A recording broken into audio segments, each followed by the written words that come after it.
ሞት ወይስ ድል? ለእነዚህ ወታደሮች ምርጫቸው ይሄ ነው። በዓለማችን ላይ በሺዎች የሚቆጠሩ ወታደሮች ቢኖሩም የብረት ያህል የጠነከረ ስነ ልቦናና አካል ያላቸው ግን ጥቂቶቹ ናቸው። ዛሬ በዓለማችን ላይ እጅግ ከባድና ሰብአዊ አቅምን የሚፈትኑ ስልጠናዎችን የሚወስዱ 5 የልዩ ኃይል ቡድኖችን እናያለን። እስከ መጨረሻው አብራችሁን ቆዩ። በአምስተኛ ደረጃ ላይ የምናየው ማርከስ ህንድ ዝምተኛው ኃይል። በጠላቶቹ ዘንድ ዝምተኛው ኃይል The Silent Force ተብሎ ይጠራል።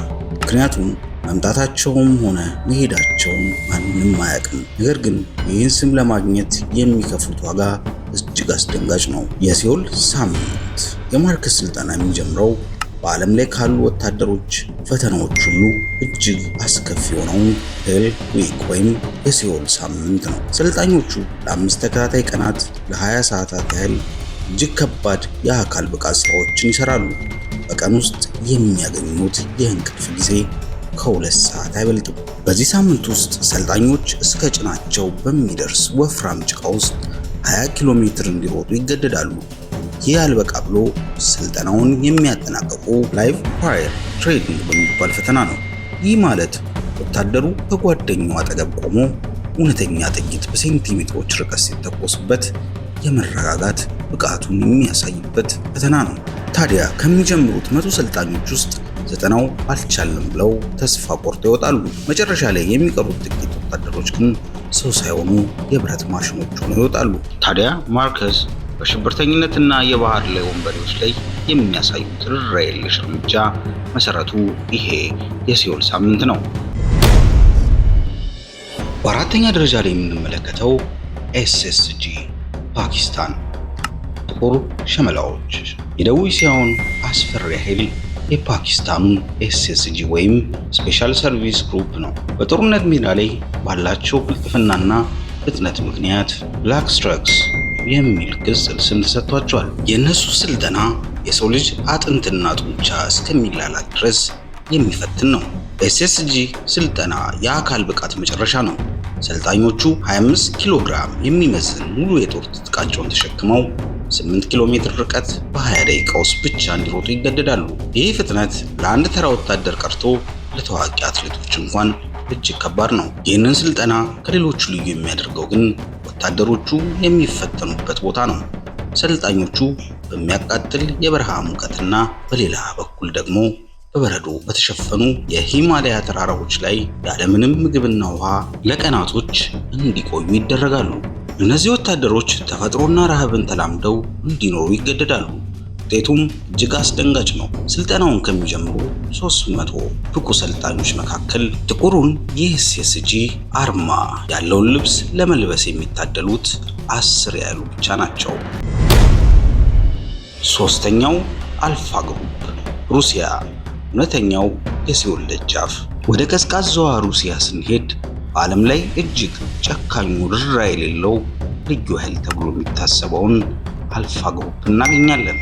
በሩሲያ የስለላ ድርጅት ኤፍኤስቢ ስር የሚንቀሳቀሰው ይህ ቡድን ስልጠናው ከስልጠና ይልቅ እውነተኛ ጦርነት ይመስላል። ለዚህ ነው የሲኦል ደጃፍ የሚል ስያሜ የተሰጠው። አስቸጋሪ ስልጠናውን ከሞት ጋር መዳራት ይሉታል።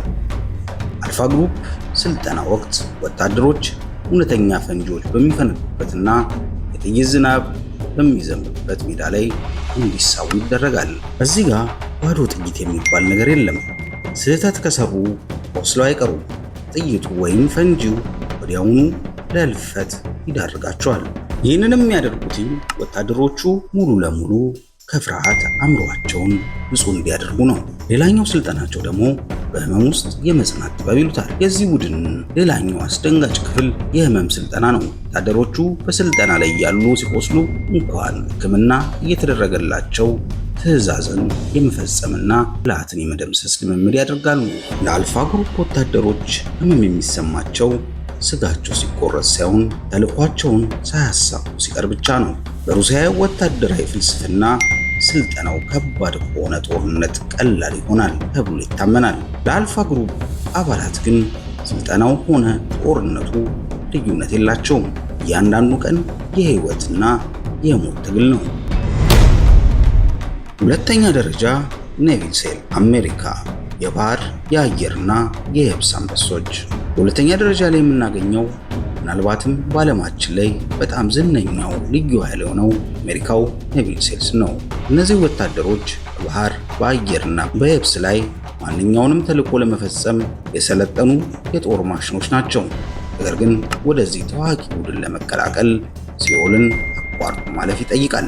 የኔቪ ሴል አስቸጋሪ ስልጠና የሲኦል ሳም ሄል ዊክ የሚባል ነው።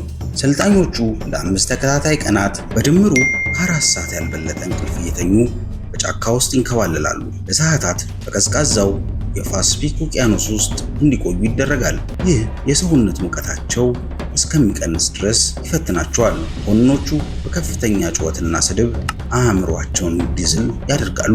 ታዲያ ያን ሁሉ ስልጠና ያለፈ ወታደር አንድ ዕድል ይሰጠዋል። እሱም ደውሉ ዘቤል ይባላል። ስልጠናው የከበደ ወታደር ሜዳው መሃል ላይ ያለውን ደውል 3 ጊዜ በመምታት ማንኛውም ሰዓት ስልጠናውን ማቋረጥ ይችላል።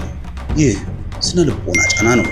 ዕቃህን አሽግና ወደ ቤት ሂድ በቃ የሚል የሰይጣን ድምፅ በጆሮአቸው ላይ ጮኋል። በዚህ ጫና ምክንያት 80 በመቶ ሰልጣኞች ደውሉን መምታት ይመርጣሉ። መጨረሻ ላይ የሚቀሩትን 20 በመቶዎቹ ግን አልሸነፍም ባይነታቸውን ለዓለም ያስመሰከሩ እውነተኛ የህብረት ወታደሮች ሆነው ይዘልቃሉ። በአንደኝነት የሚጠቀሰው ደግሞ SAS ዩናይትድ ኪንግደም በመጨረሻው አንደኛ ደረጃ ላይ የተቀመጠው ዓለም ላይ ያሉ ዘመናዊ ልዩ ኃይሎች ሁሉ አባት የሚባለው የብሪታንያው SAS ነው። በሁለተኛ ዓለም ጦርነት ወቅት የተመሰረተው ይህ ቡድን ዛሬም ድረስ የልዩ ኃይል ስልጠና መለኪያ ተደርጎ ይወሰዳል። የእነሱ ስልጠና አንድን ወታደር ሰብአዊ ባህሪውን አስገፎ ወደ አሸናፊነት የሚቀይር እሳት ነው። አስቸጋሪ ስልጠናው ስኬፕ ኤንድ ኤቪዥን ይባላል። ለ6 ወራት የሚቆይ እጅግ ከባድ ስልጠና በኋላ የመጨረሻው ፈተና ስኬፕ ኤንድ ኤቪልስ ማምለጥና መሸሽ ይባላል። ሰልጣኞች በጫካ ውስጥ ለብቻቸው ለቀናት ከጠላት እንዲያመልጡ ይደረጋሉ። ጥቂት ሰዓታት ቢቀራቸው እንኳን አዳኝ ቡድኑ እንዲይዛቸው ይደረጋል። ይህም ለቀጣዩ አስፈሪ ፈተና መንደርደሪያ ነው። ታዲያ አስፈሪው ክፍል ይሄ ነው፣ ምርመራ። ከተያዙ በኋላ ለ36 ሰዓታት የሚቆይ ምርመራ ይደረግባቸዋል። በዚህ ጊዜ ሰልጣኙን በአሰቃቂ ሁኔታ ይደበድቡታል፣ በበረዶ ውስጥ ይዘፍቁታል እና በጆሮ ላይ ከፍተኛ ጩኸት ያለው ድምፅ ለሰዓታት እንዲሰማ ያደርጉታል። ዓላማው ወታደሩ በእውነተኛ ጦርነት ወቅት ተይዞ ቢመረመር እንኳን ሚስጥር እንዳያወጣ አእምሮውን ከድንጋይ በላይ ማጠንከር ነው። ይህንን የሲኦል እሳት መቋቋም የሚችል ከ1000 ሰልጣኞች መካከል 10 ያህሉ ብቻ ናቸው። የኤስኤስ አባል መሆን ማለት በምድር ላይ ካሉ የሰው ልጆች ሁሉ ይበልጥ ጽኑ፣ ታታሪና አደገኛ መሆን ማለት ነው። ለዚህ ነው መፈክራቸው ዌር ዴር ዊንስ ወይም የደፈረ ያሸንፋል የሚለው። እንግዲህ ውድ ተመልካቾቼ ለዛሬ ያዘጋጀሁትን የዓለማችን አስቸጋሪ ልዩ ኃይል ስልጠናዎች 5ቱን አይተናል። በቀጣይ እንድሰራላችሁ የምትፈልጉትን ፕሮግራም በሐሳብ መስጫው ላይ አስፍሩልኝ። በቀጣይ እስከምንገናኝ ቸር ቆዩን። ሰብስክራይብ ማድረጋችሁንም አትርሱ።